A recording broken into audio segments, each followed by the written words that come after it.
Hey, what is up guys? This is Nishi from MST.TV here, back with another Market Watch episode. Today we're taking a look at a few cards that are currently trending on the market as we have competitive events starting to pick back up again after Worlds. Unfortunately, we are still waiting for the ban list to drop, so I feel like everyone is a bit hesitant to commit to anything, but there are some relatively new cards being used and trends that we've seen emerge over the last couple of weekends that are having an effect on the market. Let's get started. First up, we have the Unchained Soul Lord of Yama. This is a brand new Link 2 monster out of Duelist Nexus that requires 2 Fiend monsters to make. Its effect is pretty straightforward. On summon, it adds an Unchained monster from your deck or graveyard to your hand, and while it's in your graveyard, if you control a card that is destroyed by battle or card effect, you banish this card from your graveyard and special summon a Fiend from your hand or graveyard, then destroy a card that you control. The Unchained deck has proven to actually be quite strong, despite a lot of players initially kind of writing it off as just another rogue or tier 3 strategy. The deck has access to some really cool interactions, and in the small sample size that we've had, the deck has actually been relatively successful. In fact, there are 2 different ways that the Unchained cards are currently being utilized, either a pure build or a hybrid with Labyrinth that just runs a very small Unchained engine. Either one is cool. I think it just more depends on your own personal playstyle. Now, after its initial release, Yama had fallen in price quite quickly, bottoming out at around $4 to $5 each. Now, however, the card is slowly trending back up as it has moved to between $8 to $10 within the last couple of weeks, a testament to the many players learning about and picking up the strategy. The rest of the cards for the archetype are relatively cheap, and there aren't any new cards that came out as secrets, so the deck should be relatively easy to put together, and very popular therefore with a lot of more casual players. Depending on how heavy the hits are on the next ban list for the surrounding decks of this format, expect the Unchained to continue to do well moving into next format, and for Yama's price to remain rather steady at around the $10 mark. Next up, this is an extremely strange one. It is Visor Shock. Now, this is an extremely old card that I think is kind of weird, but it's interesting to see as a tech nonetheless. Visor Shock is a level 5 monster that, whenever it's summoned, returns all set cards on the field back to their owner's hands. That's literally all it does, kind of like a Hey Trunade, but it returns monsters as well. The tricky thing is that this is a level 5 monster, right? So you have to tribute summon it rather than just normal summoning it, or find a way to special summon it out in order to pull this effect off. However, in the context of the game right now, this card actually isn't too bad. Against trap decks like Labyrinth or Trap Tricks, you either force them to negate this card, or chain all of their back row right away, which can be really annoying. And of course, Book of Eclipse is an extremely popular card in the format once again, and if you summon this card after resolving Book of Eclipse, you're essentially clearing the board and not giving your opponent the chance to draw cards during the end phase as well. Now, apparently, this card was teched into someone's sideboard at an event over the last weekend or two.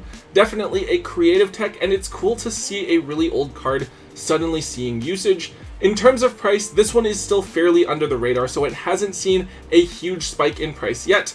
The card has 2 ultra printings, one in Pharaonic Guardian, and then one in one of the Dark Revelation sets, so either one is going to cost you anywhere from $5 to $10 for a near mint copy.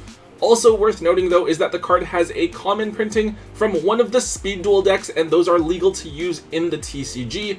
Those versions are up a tiny bit. You can still grab them for only $1 or $2. With this one, I don't know if this is something that's going to be consistently used as like a top tier side deck tech, or if it's just something that caught a lot of people off guard at this one event and isn't really going to see much play after this. But if you guys have some older holos lying around, this might be in there, so this is definitely an interesting card that would be really funny to see resolve in 2023. On to the next one, let's look at Crossout Designator. Now, this is a card that hasn't quite spiked in price quite yet, but looks to start doing so because it has been seeing a lot more competitive play over the last little bit. So recently, I feel like everyone is choosing to run 3 Ash Blossom and Joyous Spring and 3 Droll and Lockbirds in the main deck. I guess given the way the format is right now, there's a lot of searching being done, and having access to either Ash or Droll to shut down some of those searches is really strong to have access to. Well, with Called by the Grave at 1 still, Crossout Designator is a card that is seeing an uptick in usage. Crossout is able to shut off either Ash or Droll, and since you're probably running 3 of each card yourself, it's not like you're running any additional bricks or one-ofs just to be able to take advantage of this card. Also worth noting is that this card is also able to shut down infinite impermanence, which Called by the Grave can't do, and it can be situationally useful to shut off certain cards in the mirror match on your opponent's turn. Now, on the other hand, it is a bit difficult to get excited for Crossout Designator. This card is arguably one of the biggest flops in TCG history, being something that a lot of players were hyped for after seeing it see success in the OCG, but it has ultimately failed to be impactful thus far here in the TCG. However, with the sudden uptick in play it has seen the past couple of weeks, it's definitely possible that now is Crossout Designator's time to shine. In terms of price, the card has just 2 printings that each came from the Megatins, one as an Ultra and one as a Secret. Either version is going to cost you around $7 to $8 right now. Not too bad, and things might change going into next format, but honestly, the card remains at one of its lower price points in its short history. If you don't already have a set of Crossouts, I would make sure that you at least own a playset for yourself to use over the next couple of formats. Up next, we're paying a little bit of attention here to Blackfeather Darkrage Dragon. This card is a generic level 8 synchro monster with kind of an interesting effect. Whenever you take damage once per turn, you can mill up to 5 cards, and then this card gains attack points for each monster that you mill. Kind of an interesting one. One thing worth noting is that this card could be made with Revolution Synchron if you have a level 5 monster on board. However, I do think that this card is going to be a little bit difficult to take advantage of, and I'm not sure exactly what is going to be able to use it. It's kind of like a much worse copy of Chaos Ruler, which is obviously banned here in the TCG, so I could maybe see this card being used in Tearlaments here. I guess you could trigger its effect when you take damage for summoning back Zephyros, which would be cool, but that seems like such a specific application.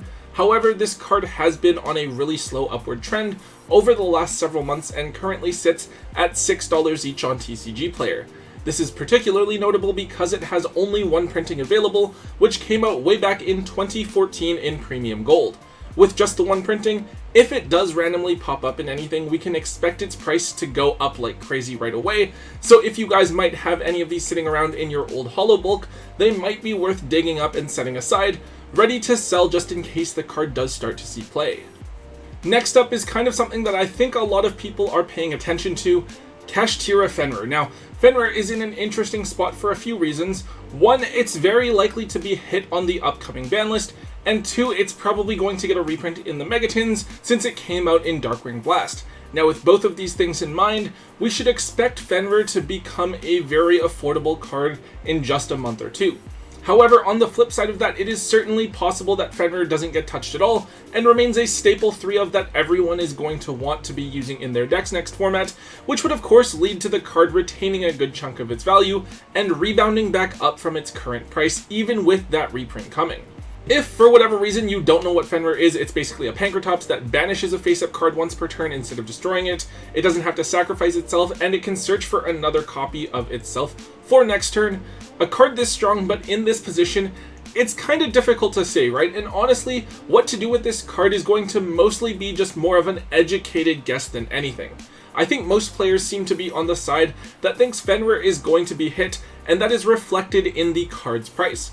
Remember, this card used to be like $50, $60 for the ultra rare, and now you can grab the ultras for as low as $15 to $20, while even the ultimate rares are down to $30 a piece. Personally, I have a set of ultis that I've had for quite a while, and they're the nice ones with the swirls on them, so I'm just going to keep them regardless of what happens, but I offloaded all of the ultras I had and my extra ultis over the last couple of weeks. I think that the only case to be made for Fenrir not being touched at all is the fact that they've made it an ultimate rare in an OTS tournament pack, and recently I think Konami hasn't gone and touched the ultimate rares on the ban list, so the fact that it came out as an ulti may be a sign that it isn't getting touched. But at this point, what happens is anyone's guess, and no one will know for sure until that ban list officially drops. So this is another important card for us to look at. It is Big Welcome Labyrinth. I would definitely argue that this is the best card in the entire Labyrinth deck. It functions almost like an emergency teleport, summoning out any Labyrinth monster, but it can also summon from the graveyard, which is really cool, and on top of that, it gives 2 opportunities to trigger the effects of Labyrinth cards, since both its on-field and graveyard activations result in monsters leaving the field by the effect of a normal trap card. It doesn't matter what build you're playing, whether that's the trap heavy or furniture build, you're definitely running 3 copies of Big Welcome in your Labyrinth strategy. Well, this card is worth noting because Big Welcome actually came out in Photon Hypernova, whereas the other cards for the Labyrinth deck came out in Tactical Masters, and then Lady came out in Darkwing Blast.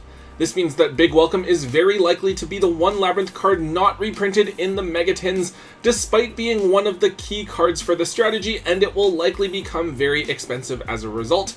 We do have a precedent for this. Remember with the tins from either last year or the year before, the Floowandereeze cards were all reprinted except for the Advent of Adventure, and that was a very expensive card shortly after the tins came out.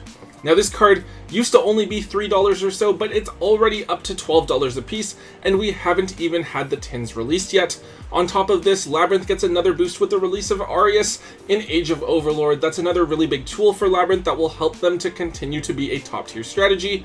That being said, without a reprint, I am expecting Big Welcome to hit anywhere from $15 to $25 once the Mega Tins come out, with that number varying depending on how hard Labyrinth gets hit on the upcoming ban list, as well as what other changes we see affecting the surrounding format.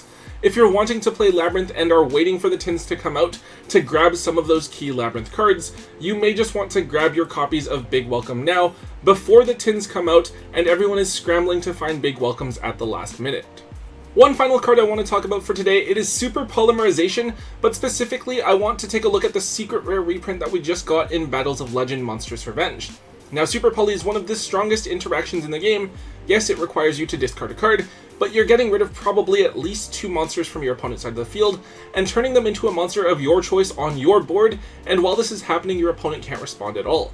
Honestly, I feel like at any point on any ban list, Konami could announce that Super Poly is banned or limited, and I just kind of accept that and think it was reasonable given how strong the card is. Now that being said, Super Poly also has a history of getting expensive over time, despite having several different printings. I remember a point where even the commons were $10 each. Now Super Poly just got a reprint in Monstrous Revenge, and that set was so dominated in terms of value by the quarter century secret rares that I think a lot of the secrets that should have been worth money ended up being just really cheap. And I feel like Super Poly was no exception to this. For a while you could get Super Poly from Monstrous Revenge for only like $2 to $3, which just feels so cheap for a card that's this strong in secret rare. Right now, the card is starting to trend up, but it has just barely started to move, and you can grab them right now for between $3 to $4. Honestly, if you guys don't already have a set of secret Super Polys, I would look to grab them now while they are so cheap. Given this card's history of getting expensive, it wouldn't surprise me to see this card hit like $7 to $8 a year from now, assuming it doesn't get reprinted into the ground. The other thing worth noting is that we should hopefully be getting a reprint of Garura in the Megatins as well, Garura being one of the best Super Poly targets in the entire game that came out in Darkwing Blast, so even that value target that everyone runs in their extra deck to fuse into will be more accessible hopefully in just over a month. Alright guys, that is all we have for today. I know that we're still just waiting for the ban list, but we will of course continue to pay attention to things and look for opportunities in the meantime. Of course, while we do have some of this downtime with the market, make sure that you guys stay tuned and check out mstmerch.com. We should have some exciting stuff coming out there very shortly, so make sure you keep an eye out. Anyways guys, if you did enjoy today's Market Watch, make sure that you let me know by hitting that thumbs up button. Make sure that you guys leave a comment in the comment section down below. And if you guys haven't already, do hit that subscribe button. And until next time guys, don't forget to hold on to your MST.TV.